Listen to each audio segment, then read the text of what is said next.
नमस्कार, मैं हूं श्रद्धा। आप देख रहे न्यूज 18 मध्य प्रदेश छत्तीसगढ़। बुलेटिन की शुरुआत करेंगे। बीजेपी अध्यक्ष जेपी नड्डा ने न्यूज 18 से एक्सक्लूसिव बातचीत में कहा कि पश्चिम बंगाल में सीएम ममता बनर्जी की कहानी खत्म होने वाली है। साथ ही नड्डा ने कहा कि ममता बनर्जी ये जान चुकी है क्योंकि जमीन खिसक चुकी है और पश्चिम बंगाल की जनता उनको अलविदा कहने को तैयार बैठी है।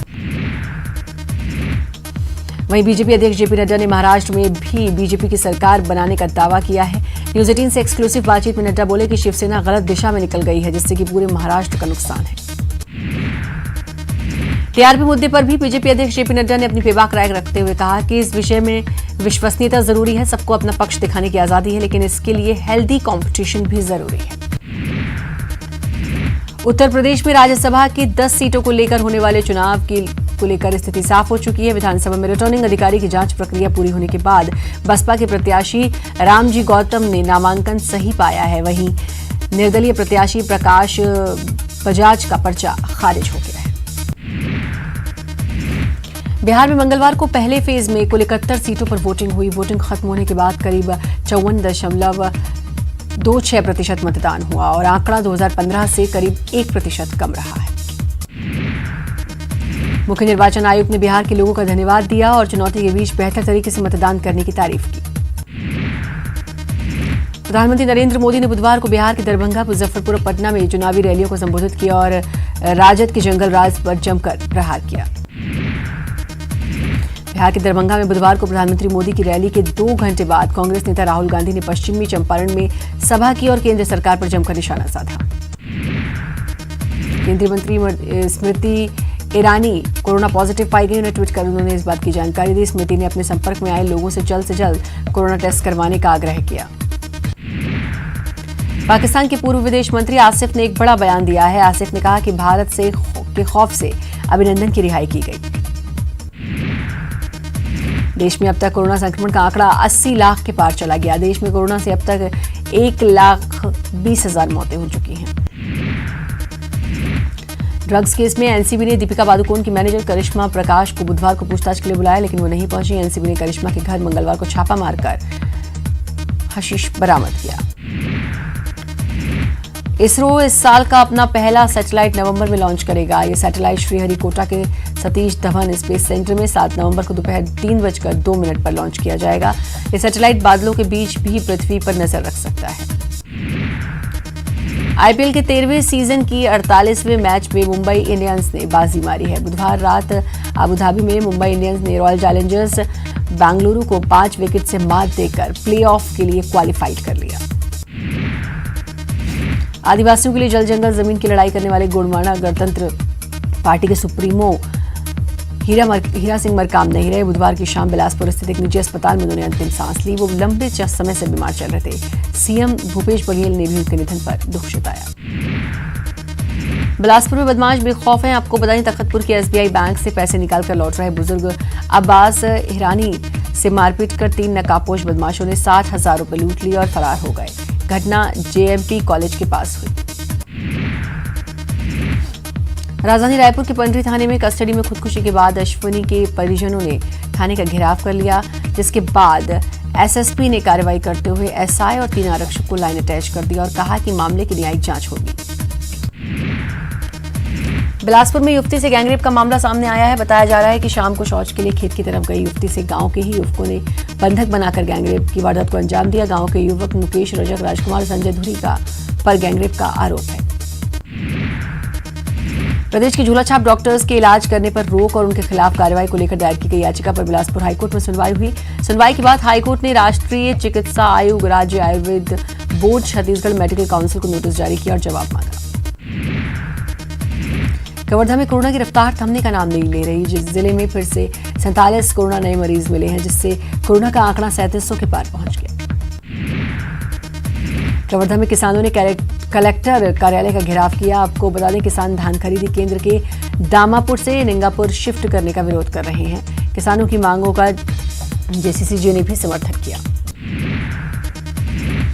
कोरोना का असर पढ़ाई के साथ एडमिशन्स पर भी पड़ रहा है। बिलासपुर में अटल बिहारी वाजपेयी यूनिवर्सिटी से संबंधित कॉलेजों में एडमिशन की तिथि बढ़ाने के बाद भी 40% सीट भी नहीं भर पाई है। इसकी वजह कोरोना को माना जा रहा है। बिलासपुर में दुर्गा मूर्ति विसर्जन के दौरान हुए विवाद को लेकर पुलिस ने गिरफ्तारी की है। पुलिस ने 5 आरोपियों को पकड़ा है और वैधानिक कार्रवाई की बात कही है। देवव्रत सिंह के बयान पर अमित जोगी ने प्रतिक्रिया दी है। अमित जोगी ने प्रतिक्रिया देते हुए कहा कि जो पार्टी रोज उनके पिता स्वर्गीय अजीत जोगी को उनके जीते जी अपमानित करती रही, मरणोपरांत उनको नकली, फर्जी और पाखंडी कहकर अपमानित करती रही, उसमें जाने का सवाल ही पैदा नहीं होता। रमन सिंह के मरवाही के कांग्रेस प्रत्याशी को बाहरी बताए जाने पर कांग्रेस ने निशाना साधा है। कांग्रेस प्रवक्ता विकास तिवारी ने डॉक्टर रमन सिंह के बयान को हास्यास्पद बताया है। जांजगीर चांपा जिले के हसौद में अवैध शराब को लेकर कार्रवाई की और दबिश देकर एक घर से 10 लीटर अवैध शराब जब्त की। पुलिस ने अवैध शराब को लेकर एक आरोपी को गिरफ्तार किया। शिवपुरी में उपचुनाव का प्रचार जोर शोर से जारी है। कैबिनेट मंत्री यशोधरा राजे सिंधिया ने पोहरी में बीजेपी प्रत्याशी के समर्थन में प्रचार किया और कहा कि भाजपा की सरकार गरीबों की सरकार है। इस दौरान राजे के साथ उनके बेटे अक्षय भंसाली भी नजर आए। आगर विधानसभा सीट पर उपचुनाव के लिए प्रचार के लिए सीएम शिवराज के बेटे कार्तिकेय बड़ौत पहुंचे और बीजेपी प्रत्याशी के लिए वोट की जनता से अपील की। कार्तिकेय ने रोड शो भी किया। आगरमालवा में भी बीजेपी नेताओं ने संकल्प पत्र जारी किया, लेकिन संकल्प पत्र पर मनोहर ऊंटवाल और सांसद महेंद्र सोलंकी की फोटो नहीं होने पर कांग्रेस ने निशाना साधा। पूर्व मंत्री अजय विश्नोई ने ग्वालियर और ग्वालियर पूर्व विधानसभा के लिए बीजेपी का संकल्प पत्र जारी किया। इस मौके पर बीजेपी प्रत्याशी प्रद्युम्न सिंह तोमर और मुन्नालाल गोयल भी मौजूद रहे।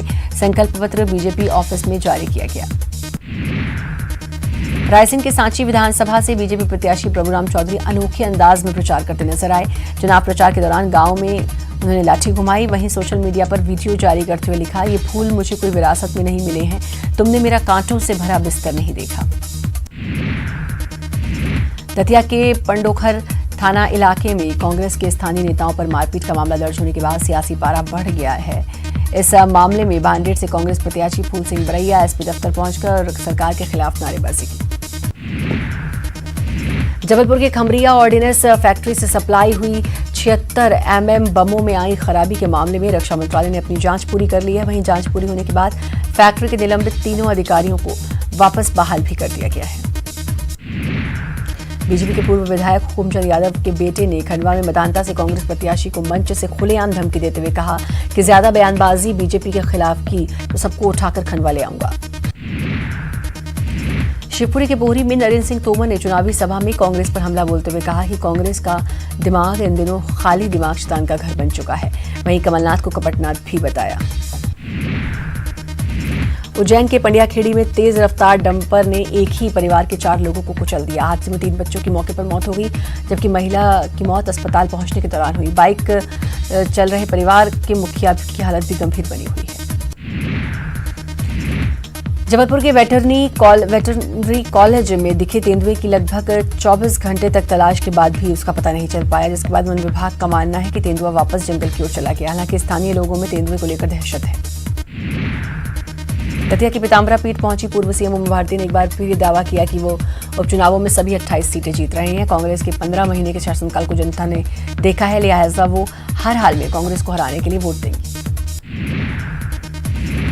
बुरहानपुर की रेपानगर सीट के प्रचार के लिए बीजेपी के दिग्गज नेता पहुंचे थे। मंच से बीजेपी नेताओं का भाषण चल रहा था कि एक बुजुर्ग महिला कार्यकर्ता बेहोश होकर गिर पड़ी, जिनको प्राथमिक उपचार के लिए अस्पताल में भिजवाया, तब जाकर फिर से कार्यक्रम शुरू हो पाया। मां काली के विसर्जन जुलूस में पुलिस की ओर से की गई लाठीचार्ज के विरोध में हिंदूवादी संगठन लामबंद हो गए हैं और एसपी ऑफिस का घेराव करने निकले। कलेक्टर के खिलाफ भी मोर्चा खोला, कलेक्टर को बताया सेक्युलर। सांवेर के ढाबली गांव के कांग्रेस कार्यकर्ता पर धारा 307 के तहत की गई कार्रवाई का विरोध करते हुए कांग्रेस के नेता और कार्यकर्ता डीआईजी ऑफिस पहुंच गए और गेट पर धरने पर बैठ गए। जीतू पटवारी ने आरोप लगाया कि बबलू यादव पर पूर्व मंत्री तुलसी सिलावट के इशारे पर धारा 307 के तहत कार्रवाई की गई।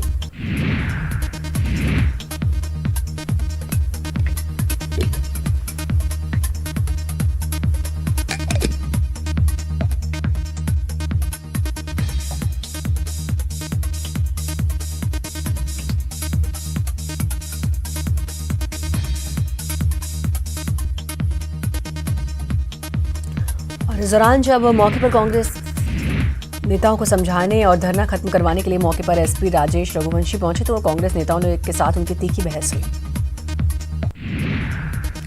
सीएम शिवराज सिंह चौहान ने चुनावी रैली के दौरान कांग्रेस नेताओं पर जमकर प्रहार किया। सीएम ने अपशब्दों का इस्तेमाल करने वाले कांग्रेस नेताओं पर जमकर पलटवार किया। उन्होंने कहा, मेरे लिए तरह तरह की भाषाओं का इस्तेमाल किया जा रहा है।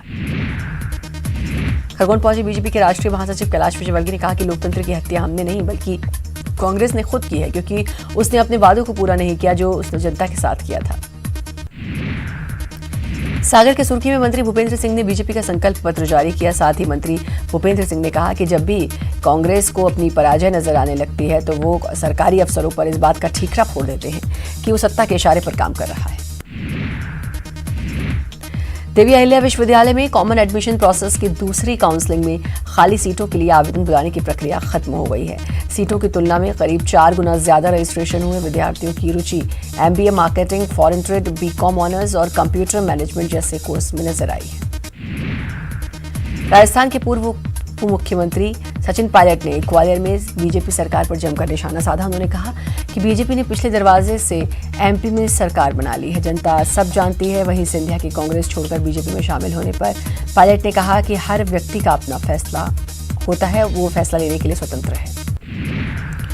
जबलपुर के मुफ्ती आजम ने सीएम को खत लिखकर जिसमें ईद मिलादुन्नबी के मौके पर निकलने वाले परंपरागत जुलूस को इजाजत देने की मांग की है। साथ ही जुलूस में सोशल डिस्टेंसिंग का पालन करने की भी बात लिखी गई है। इंदौर के परदेसीपुरा क्षेत्र में भंडारे के चंदे को लेकर इलाके के गुंडे चाकू की नोक पर एक परिवार को धमकाने लगे। सीसीटीवी कैमरे में परिवार को धमकाने की वारदात कैद हुई। थाने में पीड़ित परिवार ने शिकायत की लेकिन कोई सुनवाई नहीं हो पा रही। अनूपपुर उपचुनाव में बीजेपी प्रत्याशी बिसाहुलाल सिंह के चुनाव प्रचार के लिए मुख्यमंत्री शिवराज सिंह चौहान पहुंचे, जहां उन्होंने कहा कि चीन की हिम्मत नहीं कि भारत को आंख दिखा सके। साथ ही उन्होंने व्यापारियों की समस्याओं को दूर करने की प्रतिबद्धता जाहिर की। अस्पताल प्रबंधन ने रेमडेसिविर इंजेक्शन को लेकर की जा रही गड़बड़ी को पकड़ा है। वार्ड बॉय और नर्सिंग स्टाफ इंजेक्शन की चोरी कर बेचते मिले। मामले के खुलासे के बाद अस्पताल प्रबंधन निजी कंपनी से अनुबंधित वार्ड बॉय और नर्स के खिलाफ एफआईआर करने जा रहा है। इंदौर के संयोगितागंज थाना इलाके में एक नवविवाहिता की संदेहास्पद मौत का मामला सामने आया है। पति पर हत्या का आरोप दर्ज हुआ है और पुलिस ने आरोपी पति को हिरासत में लेकर जांच तेज कर दी है। उपचुनाव के लिए बीजेपी ने संकल्प पत्र जारी कर दिया है, जिसमें प्रदेश के हर व्यक्ति को मुफ्त कोरोना वैक्सीन दिलाने का जिक्र किया गया है। पार्टी विधानसभा स्तर पर जारी कर रही है संकल्प पत्र। वहीं बीजेपी के संकल्प पत्र पर सियासत भी शुरू हो गई है। मुख्य पत्र पर संध्या का फोटो नहीं लगने पर कांग्रेस ने निशाना साधा। कहा, मुख्य पत्र से गायब हुआ मुख्य चेहरा विजयवर्गीय के बाद मिला संध्या को स्थान। उपचुनाव में कांग्रेस नेताओं पर एफआईआर करने के खिलाफ इंदौर डीआईजी ऑफिस के बाहर कांग्रेस कार्यकर्ताओं ने धरना दिया। विधायक जीतू पटवारी, संजय शुक्ला, विशाल पटेल और प्रेमचंद गुड्डू भी धरने पर बैठे। प्रशासन और चुनाव के समय झूठी एफआईआर दर्ज कर कार्यकर्ताओं को परेशान करने का आरोप लगाया। इंदौर के चमेली देवी पब्लिक स्कूल फीस वृद्धि मामले में धरना प्रदर्शन कर रहे पेरेंट्स को एबीवीपी का समर्थन मिल गया है। आपको बता दें, एबीवीपी 2 दिनों से स्कूल प्रशासन से फीस कम करने को लेकर बात कर रहा था, लेकिन कोई निष्कर्ष नहीं निकला। उल्टा स्कूल ने फीस को और 15% बढ़ा दिया। दतिया के भांडेर में से कांग्रेस उम्मीदवार फूल सिंह बरैया का 2015 का वीडियो वायरल हुआ, जिसमें वो रानी लक्ष्मीबाई को वीरांगना कहने से मना करते हुए दिख रहे हैं। चुनाव से ठीक पहले सालों पुराने वीडियो के सामने आने से इसके सियासी में मायने निकाले जा रहे हैं। फूल सिंह बरैया का वीडियो सामने आने के बाद बीजेपी हमलावर हो गई है। बीजेपी ने कांग्रेस पार्टी से इस मामले में स्थिति साफ करने की मांग की है। मुरैना में आचार्य प्रमोद कृष्णम ने चुनाव प्रचार के दौरान विवादित बयान दे डाला। उन्होंने सीएम शिवराज के खिलाफ अपशब्द कहे। दरअसल प्रमोद कृष्णम जौरा विधानसभा क्षेत्र में कांग्रेस उम्मीदवार के पक्ष में चुनाव प्रचार करने आए थे। वहीं प्रमोद कृष्णम के विवादित बयान पर सियासत तेज हो गई है। बीजेपी ने इस बयान का कड़ा विरोध किया है। साथ ही कांग्रेस से प्रमोद कृष्णम के खिलाफ कार्रवाई की मांग की है। एमपी में 28 सीटों के लिए हो रहे उपचुनाव में बीजेपी और कांग्रेस में शिकायत करने की होड़ लगी हुई है। कांग्रेस ने 250 से ज्यादा शिकायतें की हैं तो बीजेपी ने 170 शिकायतें की हैं। सांवेर के चंद्रावतीगंज में झांसी की रानी लक्ष्मीबाई बनकर पहुंची लड़कियों को लेकर बीजेपी ने चुनाव आयोग में शिकायत की। बीजेपी ने कहा कि ये प्री प्लान प्रोपेगेंडा कांग्रेस प्रत्याशी प्रेमचंद गुड्डू के परिवार की तरफ से चलाया जा रहा है। टीकमगढ़ शहर में स्टेट बैंक चौराहे के पास स्थित 5 दुकानों में आग लग गई और देखते ही देखते दुकानें जलकर खाक भी हो गई। नुकसान का आकलन किया जा रहा है। सांवेर में बीजेपी की तरफ से एक वीडियो जारी कर कांग्रेस पर जमकर निशाना साधा गया है, जिसमें सिंधिया को युधिष्ठिर और कमलनाथ को धृतराष्ट्र बताया गया है और बीजेपी उम्मीदवार तुलसी सिलावट को अर्जुन बताया गया है। बीजेपी के इस वीडियो का कांग्रेस ने विरोध किया और चुनाव आयोग से शिकायत की।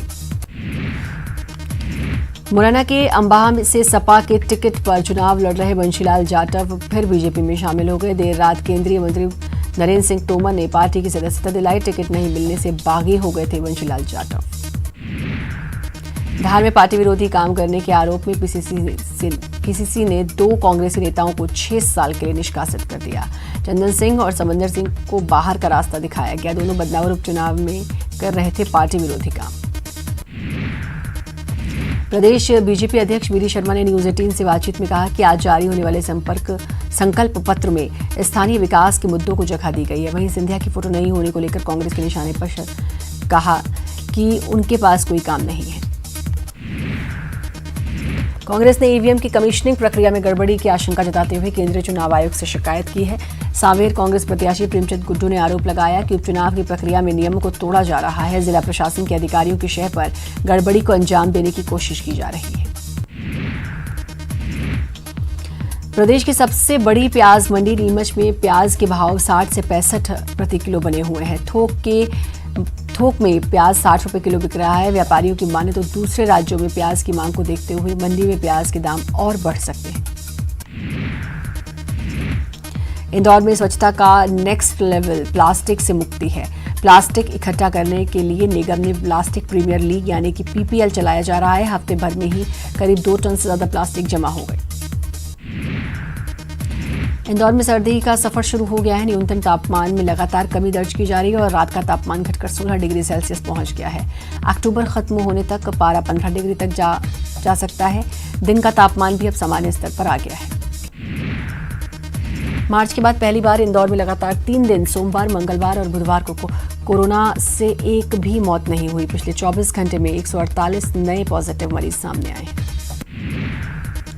सिवनी के गोकुलपुर गांव में जमीनी विवाद को लेकर 2 पक्षों में खूनी संघर्ष छिड़ गया, जिसमें एक पक्ष के 2 लोगों ने मिलकर दूसरे पक्ष के एक बुजुर्ग को पीट कर उसकी हत्या कर दी। पुलिस ने दोनों आरोपियों को गिरफ्तार कर लिया। श्योपुर में मंगलवार की रात शराब माफिया ने शहर से सटे हुए सालापुरा की आदिवासी समाज की बस्ती में घुसकर पत्थरों और लाठी डंड से एक परिवार की मारपीट की, जिसमें 2 महिला सहित 3 लोग घायल हो गए। घटना से नाराज आदिवासियों ने जमकर हंगामा किया। रायपुर में कोरोना की दवा बेचने वाले पर औषधि विभाग ने कार्रवाई की है। कोरोना से बचाव की दवा ये बेच रहे थे 3 दुकानों पर यह कार्रवाई की गई।